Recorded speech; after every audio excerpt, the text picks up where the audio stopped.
your light okay? Good. You good? Yeah.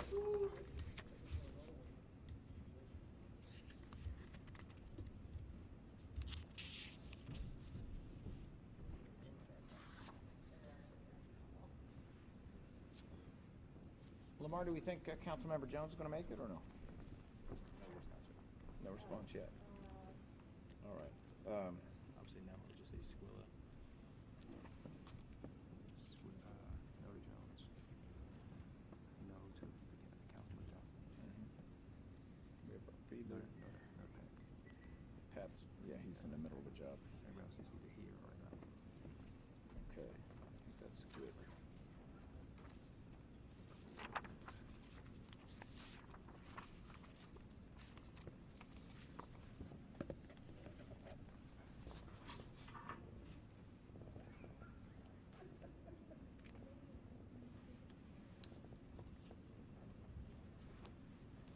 Is everybody ready? Wonderful. All right. First of all, thank you all for being here, and thank you for your patience as we had to arrange a few things. We have some very active law enforcement endeavors right now, and so we've moved a couple things around as a result. This is our Monday morning press conference. As always, it deals with two primary topics. The first is a review of what has been going on in gun violence, and the second is a focus on a particular unit within the office or a particular case or something else of significance in relation to the DA's office. Today, that second topic will relate to the arrest and charging of defendant Tyrone Patterson in reference to straw purchasing and selling of firearms to known South Philly drivers of gun violence. This investigation was led by the DAO's Gun Violence Task Force, and of course that means it was a collaboration between the District Attorney's Office, its attorneys, and also investigators from the Attorney General's Office. We did invite the Attorney General's Office, and they were kind enough to give us a statement from A.G. Shapiro, which I will be reading on his behalf shortly. I want to acknowledge the people who are here and who will soon be here. We have some people on the way. Councilmember Mark Squilla of the 1st Councilmanic District is on his way. We expect him very shortly. We have with us State Representative Elizabeth Fiedler from the 148th Legislative District, who is not only here, but will be making some remarks that I think you'll find very interesting. We have Bill Fritzie, who is the chief of our DAO Gun Violence Task Force, that collaboration that has existed now for about 15 years between the DA's office and the Attorney General's office, the purpose of which was to try to be able to deal with gun-related issues that go beyond the boundaries of the city and county of Philadelphia, since, as many of you may know, there is a ton of gun show activity and other activity that occurs right over the border. A better idea needed to be had, and that idea came in part from State Senator Anthony Williams about 15 years ago. And this is simply an example of why that was a very good idea.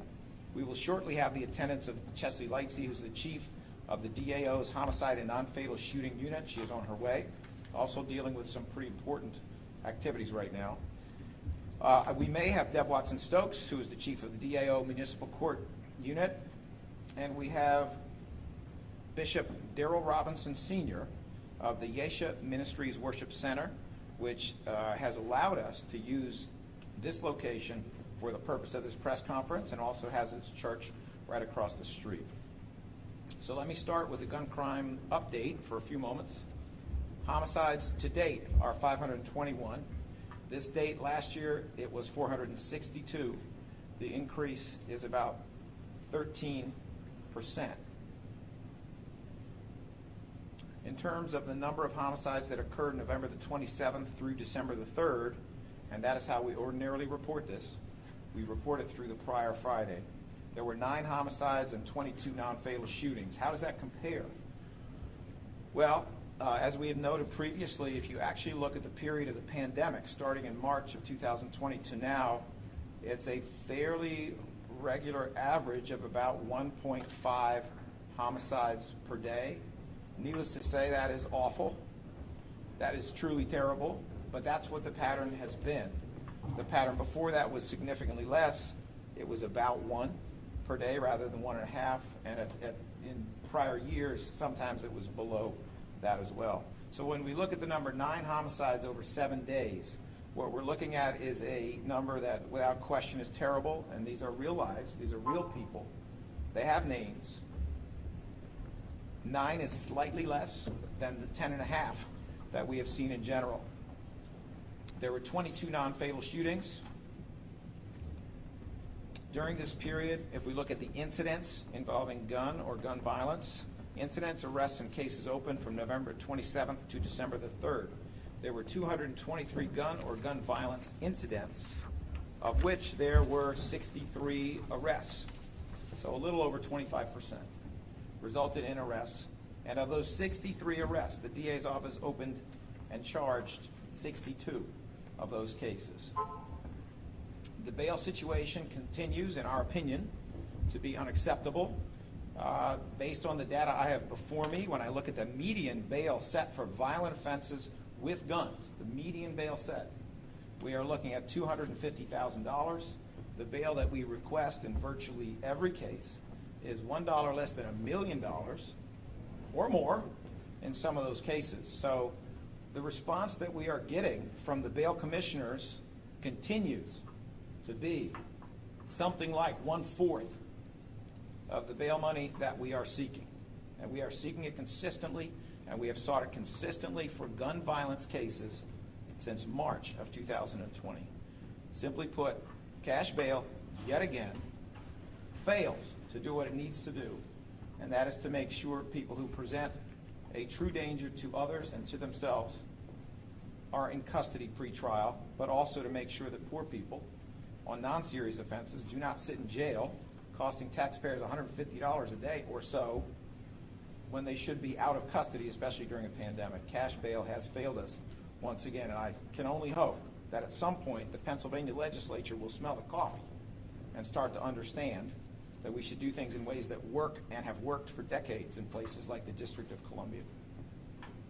Over this weekend, I'd like to point to some particular gun violence incidents. First is a shooting homicide that occurred on Friday, December the 3rd at about 4:30 p.m.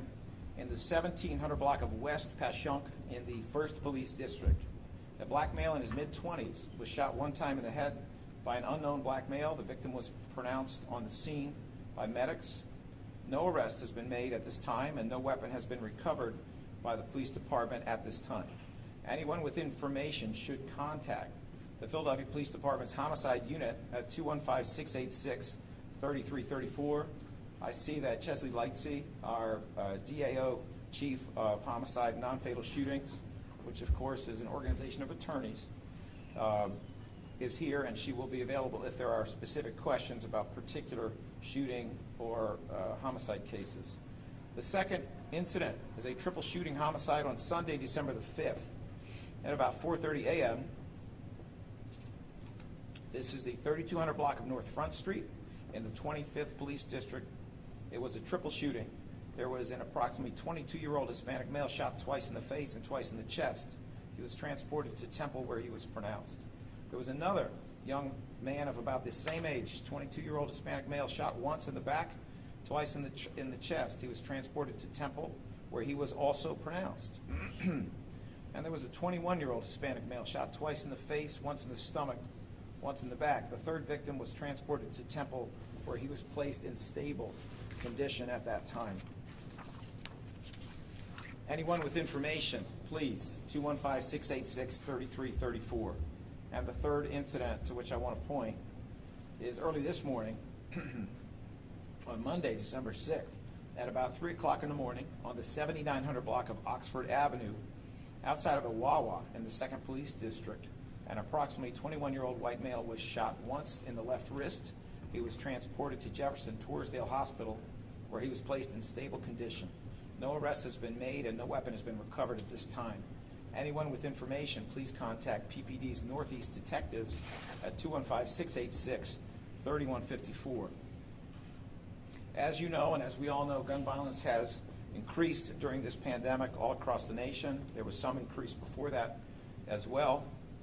It is a crisis that is being confronted nationally. As terrible as Philadelphia's situation is, and it is terrible without question, the last data that I was able to locate for increases across the country during this year, during the year 2021, indicated an increase, and this was an article from September, of about 31% nationally.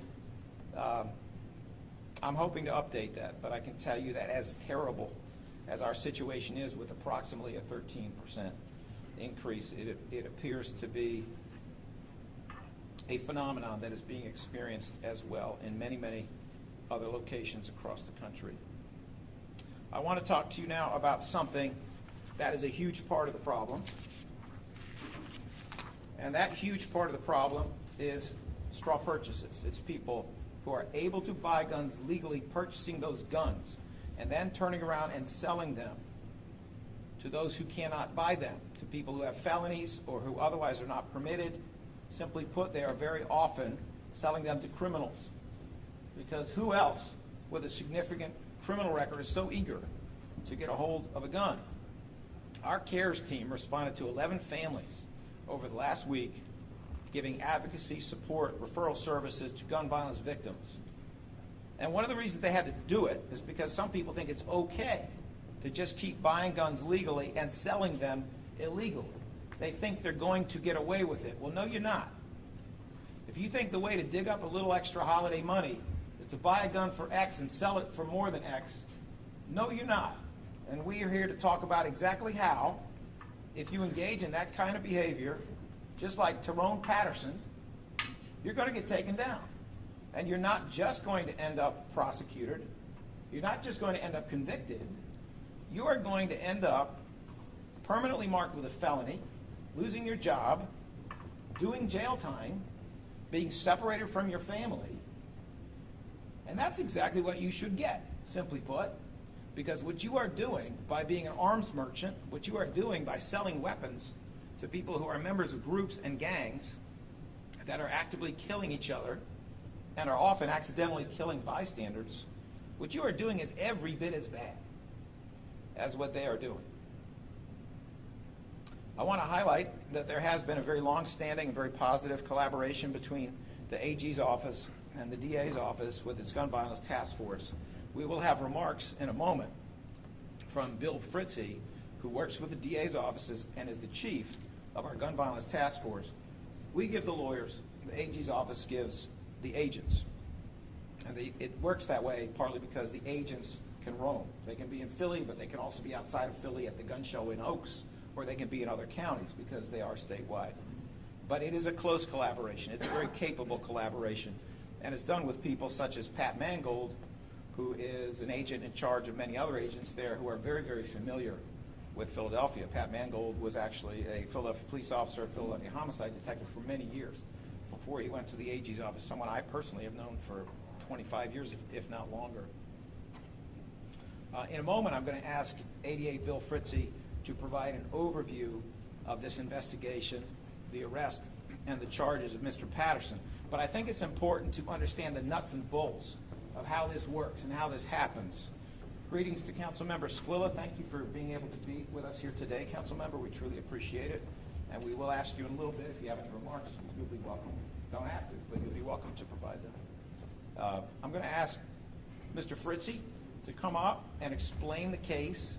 After that, I'm going to take the opportunity to read a statement from AG Shapiro, which has been provided. I will read that on his behalf. And then I look forward to getting comments from Representative Fiedler and Representative Fiedler and Councilmember Mark Squilla before we move on for some final remarks with Bishop Robinson, and then any questions you may have that are for any of the people here, including our Chief of Homicide, if there are questions about specific cases. But let me start by calling forward ADA Bill Fritzy, who will speak about the Tyrone Patterson case. Mr. Fritzy. Good morning. On April 15th, 2021, this year, agents from the Attorney General's office as well as state and federal partners executed arrest warrants in relation to the grand jury investigation into South Philadelphia gang violence. At that time, at one of the residents of Hanif Wilkins, who was arrested in connection to homicide, agents recovered a semi-automatic pistol. As a result of that investigation into the pistol, it came back to a buyer by the name of Tyrone Patterson. Using the Pennsylvania system of instant checks, they were able to determine that Mr. Patterson had bought multiple firearms around March 19th of 2021. As a result, during that investigation, those other 2 firearms that he had purchased that we're aware of were also recovered. All 3 firearms were recovered from individuals who are ineligible, are not allowed to carry because of their felony convictions. Just this last week, Mr. Patterson was arrested while at work. Mr. Patterson admitted to the purchase of those firearms. He admitted to understanding that those firearms were being passed around on city streets and knew the individuals that he had been passing them around to. As agents were about to arrest Mr. Patterson, he also informed them that he had a 3-year-old child that he had left at home while he worked his overnight shift. So the agents then rushed to the home of that child, recovered the child from the home, found that the smoke alarm had been covered and the stove had been left on to keep the child warm at night. Mr. Patterson is now facing multiple charges of firearms, illegal firearms sales, as well as endangering the welfare of a child. He's being held on $1.5 million bail, and he will be awaiting a preliminary hearing next week. Thank you for that. Obviously, Mr. Fritzie will be available for further questions. On behalf of Attorney General Josh Shapiro, I would like to read the following statement, which I think does capture a lot of the significance of what's occurring here today. AG Shapiro states, and this is a quote, "Purchasing a gun for someone who isn't legally able to carry one is a crime that leads to shootings and murders, which is what occurred in this case. All 3 weapons straw purchased by Mr. Patterson went directly into the hands of violent criminals, including a member of the 31st Street gang charged with murder. Thanks to our track and trace initiative, the electronic record of sale from the gun store was immediately available and helped us find the straw purchaser and other crime guns. People need to know our gun violence task force is working overtime to follow up on these leads and holding straw purchasers accountable to the fullest extent of the law," unquote. It is now my pleasure to invite to speak Representative Elizabeth Fiedler, who represents the 148th Legislative District. For those of you who don't immediately have a map in your head of such things, this would be an area that is mostly east of Broad and also south of Wharton Streets in Philadelphia. Representative Fiedler has been a very strong advocate within the legislature for anti-gun violence legislation, for reasonable regulation of firearms, and for anything else that can help us to do individual justice while bringing gun violence under control. It's my pleasure to invite to come forward and say some words Representative Elizabeth Fiedler. Thank you, District Attorney. I am State Representative Elizabeth Fiedler from the 184th District, and as the DA said, it's primarily east of Broad and south of Wharton Streets. A couple weeks ago, a grandmother came into my legislative office, my district office here in South Philly. She put her head down on the desk and she started to cry. She was actually sobbing. Her grandson had recently been killed. She'd raised him since he was a little boy. She didn't know what to do. As homicides continue to mount in our city, grandmothers, sisters, mothers, fathers are losing loved ones every single day. As we continue to try to climb out of this pandemic, as people come into my district office talking about trying to hold on to their home just to keep a roof over their head, trying to pay their bills, trying to keep themselves and their children and their grandparents safe and healthy. And as we continue to grapple with the mounting loss of life in our city, we must do everything we can and recommit ourselves to saving lives. As you've heard, many steps through collaboration are being taken to get guns off our streets. In fact, that's one of the most frequently asked questions when I speak with constituents. How do all of these guns get on the streets? How do they get in the hands of people who kill our loved ones? I think that the work being done in our city and being demonstrated today is one important step in saving lives. But we know we must do much more. The grandmother I told you about, who laid her head on the desk and sobbed, she actually wasn't coming in for herself. She was coming in for a friend of hers, who's also a grandmother, who lives very close to here. who was terrified that she was about to lose her grandson, too, to violence on the streets of Philadelphia. I stand here with my elected colleagues and with other leaders across the city in the hopes that as we all recommit ourselves to saving lives, that we are successful. Thank you very much. Thank you very much, Representative Fiedler. It's now my great pleasure to invite forward Councilmember Mark Squilla, the 1st Councilmanic District, who has been such a champion of trying to deal with a lot of the addiction issues and the related gun violence issues that tend to go with the illegal sale of drugs in Kensington and in related areas, someone who I've truly enjoyed working with over the last few years. It's my honor to call forward Councilmember Mark Squilla.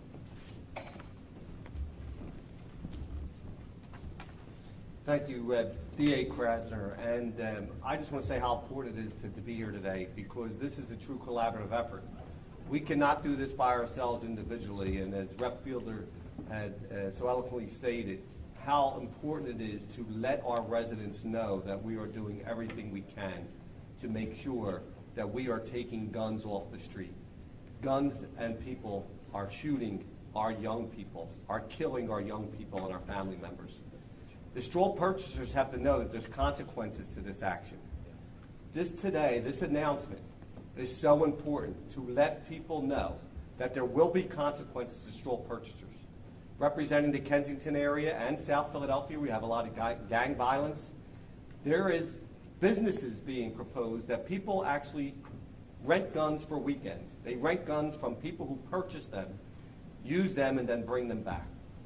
We have to stop these businesses in their tracks.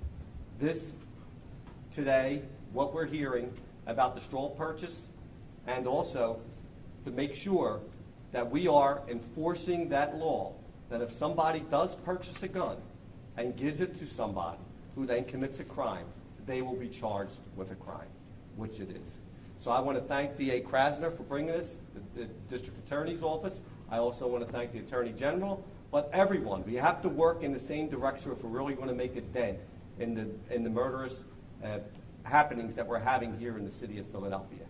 And I think this is just a message now to let people know, if you're thinking about purchasing a gun and giving it to somebody else or renting it to somebody who are going to commit a crime, that the DA is going to press charges against you and you're going to be charged to the full extent of the law.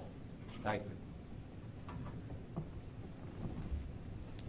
Thank you so much, Councilmember Squilla. And now our final remarks before we take questions from the media will come from Bishop J. Darrell Robinson, Senior Pastor of Yesha Ministries Worship Center, who has been kind enough to allow us to use this location on more than one occasion, and it has been a true partner in this community in trying to address these issues. Bishop Robinson.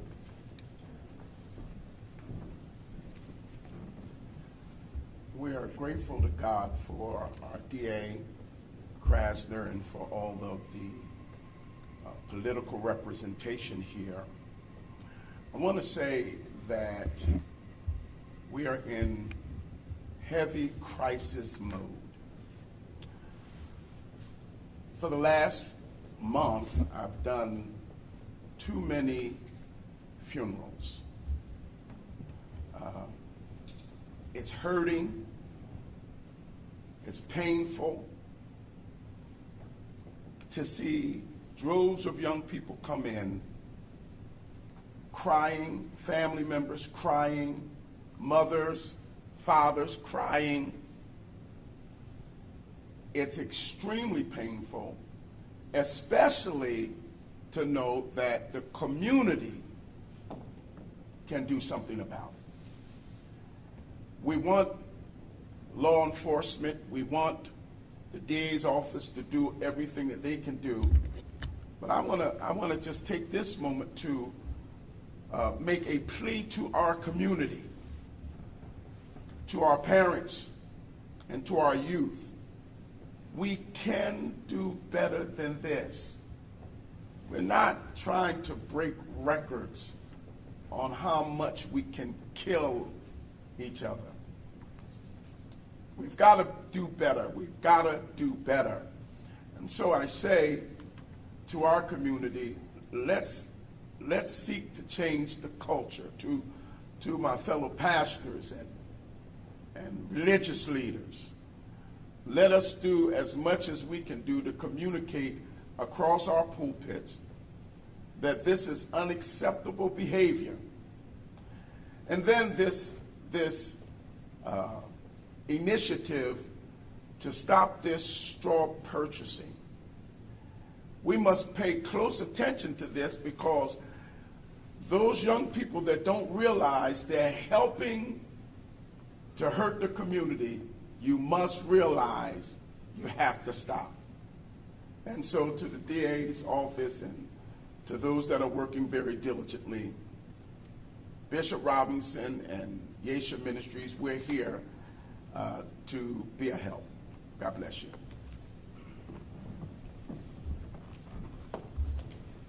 Thank you so much, Bishop Robinson. I truly appreciate those words. All right. Are there any questions for any of the people who are here, including myself? District Attorney Krasner, can you tell us where the case stands against Lateef Williams? I am going to try to provide as much information as I can, consistent with the integrity of these investigations and the proper prosecution. So give me a moment. I'm going to ask Chesley Lacey, who is our Chief of Homicide, non-available. She needs to come forward. Okay, very good.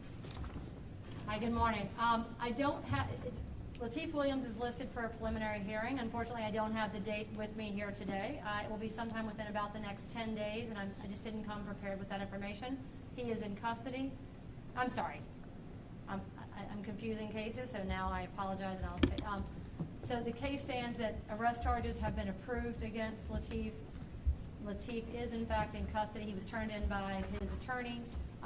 The preliminary hearing is listed. Again, I don't have that date, but he'll be held without bail until that time, and he's not entitled to bail, so he will not.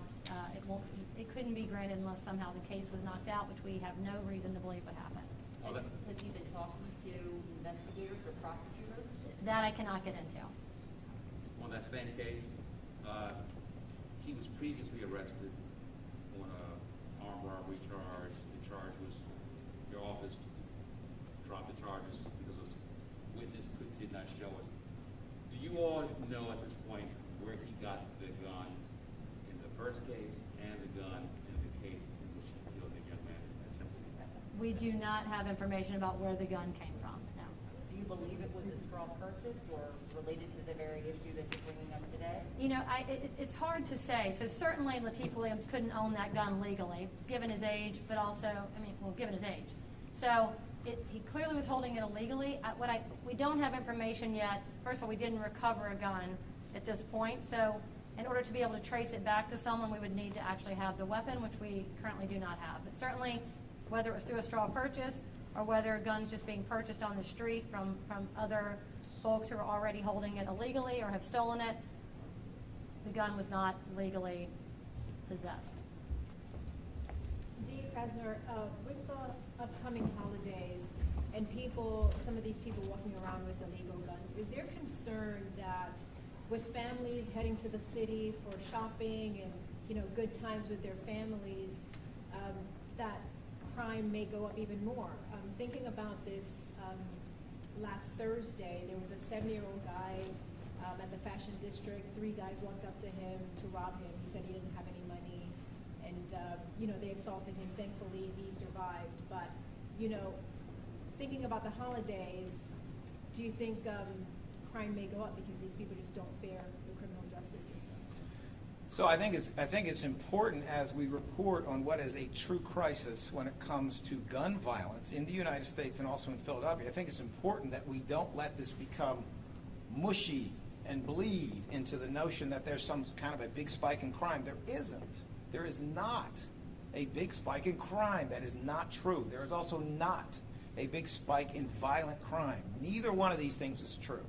And it's very important to recognize that, because that is just one more indication of how historically unique this is, that we see gun violence go way up at the same time that these other indicators, which usually go up and down with gun violence, they're staying relatively flat. There's been a little bit of down, a little bit of up going on, but basically we don't have a crisis of lawlessness. We don't have a crisis of crime. We don't have a crisis of violence. And that is a category that includes gun violence, but it also includes some pretty horrible stuff, like rape committed without a weapon, or like a stabbing, things like that. So I think it's very important we keep that line, but I do understand and appreciate your question, which is, should people coming into the city of Philadelphia be fearful about gun violence? No, they should not. They should come into the city of Philadelphia. They should enjoy every wonderful thing this city offers in terms of shopping, in terms of staying overnight, in terms of dining out, in terms of walking around with your kids, wearing their mittens. They should come and enjoy all of that. Obviously, they should always be careful. Whether they're in the suburbs or they're in the city, they should always be careful. But no, they should not be fearful about that. This city welcomes all of them with open arms. Mr. Krasner, Yes, sir. you said we don't have a crisis of lawlessness, we don't have a crisis of crime, yet we have the record homicide number and counting. We have close to 520 homicides. That blows the old record away, which was like 500. So, are you saying then, is that another way of saying that the violence, the deadly violence is localized? No, I'm not saying that. What I am talking about is not a question of geography. What I'm talking about is the truth. I understand that there's a long tradition in journalism of reporting around terrible crimes and, frankly, selling papers off of it, selling clicks, selling newspaper coverage. In the same way, there's an awful lot of people who want to hear about the blizzard that's coming that might or might not come, right? I understand that, but we all have to resort to the truth. We have to know what we're talking about. All that we have to do is go on the Philadelphia Police Department's website, which I go on every day, usually 2 or 3 times a day, to look at their reports, including their weekly reports, to see that what I'm saying is absolutely correct. And it's correct all over the country, which is, if you look at the national trends, there is not a big spike in crime. There's not a big spike in violence as a category. There's a terribly big spike in gun violence. I'm not in a position right now to comment on the geography of all this. Certainly it's something that our data lab could take a look at. But we do know, and it has been the case for a very long time, we do know that the map of crime is also similar to the map of poverty, and that's how it's been for decades. And the map of gun violence is somewhat similar as well. You're saying, hold on, I'm sorry, I'm just follow up. You're saying two different, you're contradicting yourself. You're saying we don't have a spike in violent crime, yet we have a spike in gun violence. That's the worst crime. Mr. Dean, no. The way that this, and I say that respectfully, I've known you for a long time, I like you. But no, gun violence and violence are not the same thing. A rape without a gun is not gun violence. It is a truly terrible crime that's right up there at the level of homicide. A robbery in which somebody hits you in the head with a rock is a terrible violent crime, but it's not gun violence. And it's very important, if we want to fix things, that we're specific and we're careful in diagnosing the problem in the same way that, and in the same way that doctors are. It is actually striking that gun violence is so high, and yet we don't see violence as a general category that includes it going so high. We see it remaining at relatively normal levels, actually going down last year in many areas. So that's just the truth. I understand it's not simple. I understand it's complex. And I also understand that for someone like me who's got a third of a century into this and looking at these kind of data, I'm getting off into wonky world. I understand that. But we got to be accurate. It is completely untrue and frankly cheap politics cheap politics by people to say that even though crime is flat, even though violence is flat, we're just going to throw that all out the window and we're going to say that gun violence means that all crime is high. All crime is not high. That's not accurate. The focus here should be on victims. It should be upon them. It should be on their security in the future and preventing the next victim. It should be on the fact that our CARES unit responded 11 times and that real people whose lives I have described and deaths I have described lost those lives. That's where this should be. It should not be on this kind of easy notion of reporting something that frankly is untrue, which is that all crime is going high when it's not. District Attorney Krasner, you started off by saying this is not a crisis, but yet the religious leader whom you invited to speak here today, who's offering the space, said just that. I didn't say We are that. in a crisis. When did I say that? I specifically said, I specifically said we have a terrible spike in gun violence. I specifically said that. You said this is not a crisis, You said this it's is not a- lawlessness yeah, this and is not a crisis. Those are different things. lawlessness and crime. Come on now, come on now. Okay, So we're you're saying either, everything's fine except this little homicide problem. no. What I am saying, if you care to report what I'm actually saying, is really quite straightforward. May I finish, please? What I am saying is that anybody who actually wants to understand this and try to deal with this will recognize that we have this anomalous situation, something we have really almost never seen in the last century, and that is that gun violence is through the roof, and that is a crisis. But crime in general is not at a crisis state. It's actually been kind of level. It's been kind of flat. And violence as a whole category has been kind of level, kind of flat. Yes, we have a crisis, but let's not engage in the kind of reporting where we're not specific. We have a crisis of gun violence, and that's what we need to go after. Yes, are there any other questions? I have Yes, a question please. for Bill Fritz, actually. Sorry. Regarding Tyrone Patterson, did that investigation start as a result of another shooting, or of a crime in general when it came to the gun? No. So, Okay. well, it started as a result of when we executed the search warrants and arrest warrants for the defendants from the grand jury investigation. That firearm was recovered in the home of one of those defendants. And then it was then traced back to him being the seller of that firearm, or the purchaser of that firearm. And generally, is that happening, I want to say, with a lot of these, because we're constantly hearing that these guns are kind of being moved through different shootings, that there's trays and whatnot, so they can't really track what's going on? So if we have a serial number, and if the firearm was purchased in Pennsylvania, we can try and attempt to trace it back that way, or the ATF can attempt to trace these firearms back. A lot of the firearms used, some of them are the 80% ghost guns. Some of them have obliterated serial numbers, so it's very hard to trace these guns all the time back. But when we do have that ability, yes, we will begin to trace them back and then attempt to talk to the straw purchasers of those firearms. So is the Patterson case, if I could follow up here, one of the cases where he was renting guns after the weekend, as the council member said? No. As far as I know at this point, with the three individuals who the firearms were recovered off of, I can't make a determination that they had any connection other than just wanting to purchase a firearm from this individual. So he was just purchasing and then selling them to these various individuals on the street. What percentage is this gun rental that the council member spoke about? That I can't tell you at this point. The fact of the matter is it might not always be a gun rental, right? You might be purchasing a firearm for another person. You could be purchasing the firearm to make some money. You could also be a victim of some sort of domestic violence or have a close relationship with that person, and they walk you into the store to buy the firearm. So it's not always necessarily a rental type of thing, but gun violence is here, and we will attempt to look into that and track that down as well. District Attorney, Yes, sir. what's the answer? How do you reduce or end gun violence, not homicide rate? So the answer comes in many parts. Like all real answers, it comes in many parts. And the truth is, it is a consequence of a lot of pretty terrible policies over a very long period of time that were particularly damaging in Philadelphia and in Pennsylvania, and that led to chronically high gun violence in Philadelphia even before the pandemic.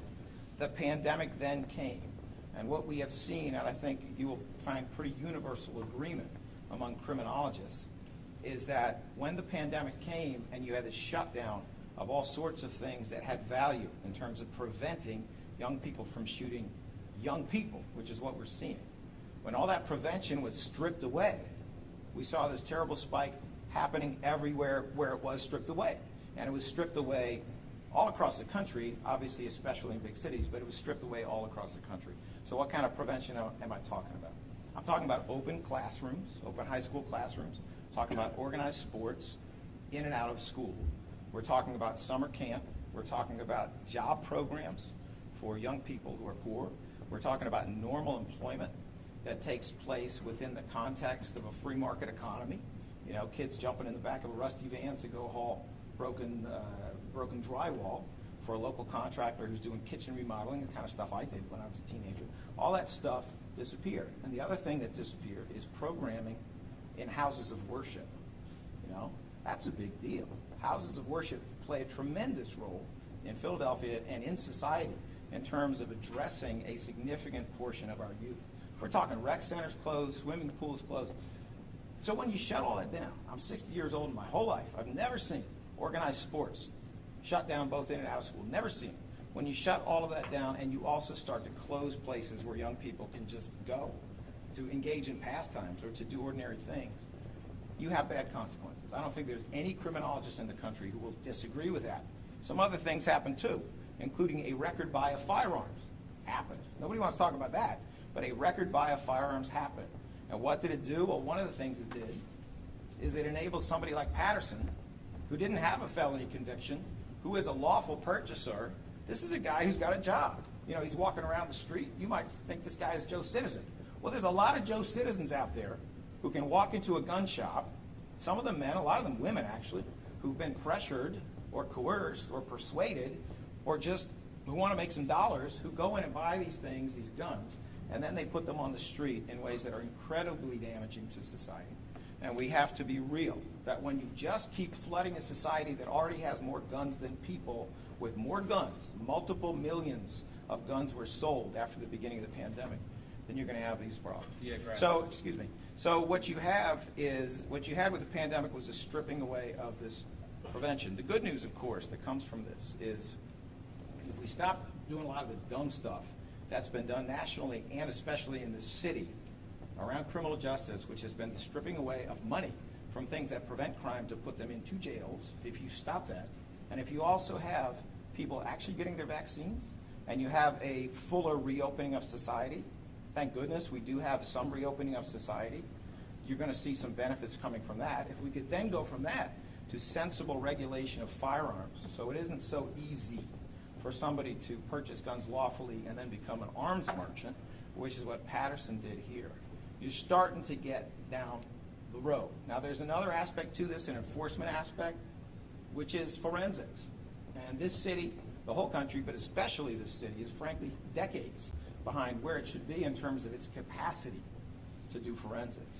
We are able to do forensics at homicide scenes to a certain level, but we need far more capacity there, and we have so much money invested in law enforcement. This should be easy. For a few $1 million, there are things we can do right now with DNA, with telephone technology, with guns that were not even possible before. And you could see a radical increase in the solve rate for these crimes. You saw me reading numbers that looked like 220 some incidents and a solve rate of about 25%. You saw that? Well, I'd love to see that solve rate at 50% or 60%. And that is completely doable if our elected officials have the will to put the little bit of money into real criminal forensics, real criminal science, so that we can drive up that rate. All right, we are at time. Thank you very much. I appreciate all of your questions.